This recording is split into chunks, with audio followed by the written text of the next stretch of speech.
Can't believe I got all of them to stay here. My little pack. Hi, I'm Ben Dornbush. I'm in Los Angeles, California now. It is sometime in April 2020, amidst Corona quarantine. And I wanted to talk a little bit about finding yoga and how it's affected my mental health.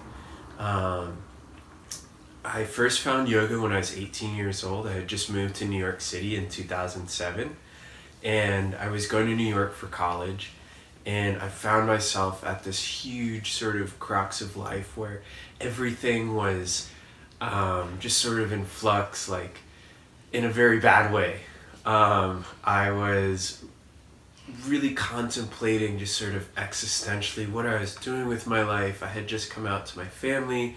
I was experimenting with drugs, and I was just in a really tough place. But within that really difficult time, I found yoga. I started going to a donation-based studio in the East Village called Yoga to the People.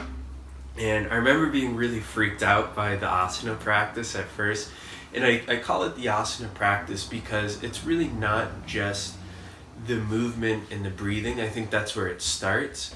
That's had the effect, but understanding all the benefits of yoga, from the philosophy and the understanding of even Buddhism and all of these Eastern methodologies that assisted me at that time. But I remember my first class, and there was this woman making these orgasmic noises next to me, and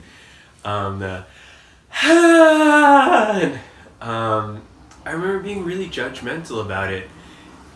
But at the same time, I was never really an athletic person. I played soccer and basketball a little bit, but I was much more of a theater kid. I went to school for art, and but I remember there was something about being on that mat and breathing and moving and sweating, and it was the start of this incredible journey that's really saved me and led me on something to self-discovery and learning about myself.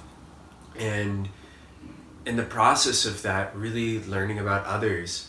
And yoga has become, over the last 12 or 13 years, I'm 31 now, so 13 years, has just become like a core part of my life. Understanding meditation and just listening to my breath. And I think a big issue with mental health is that life, we sort of make up these big stories about our experiences, and it's really about how we show up, the choices we make. So it's not to say that things aren't going to get difficult.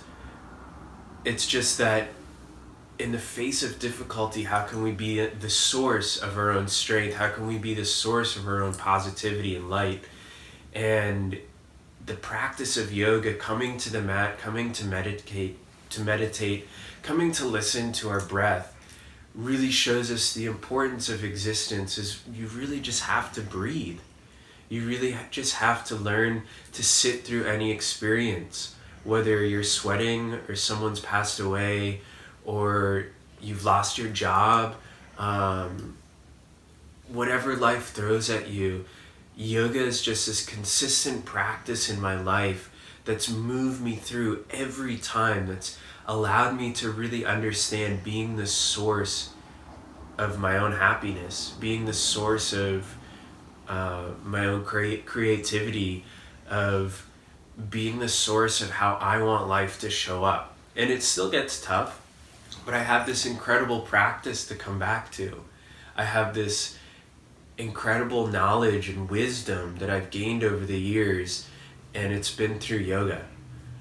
I hope sharing my story of how I've moved through depression and anxiety, and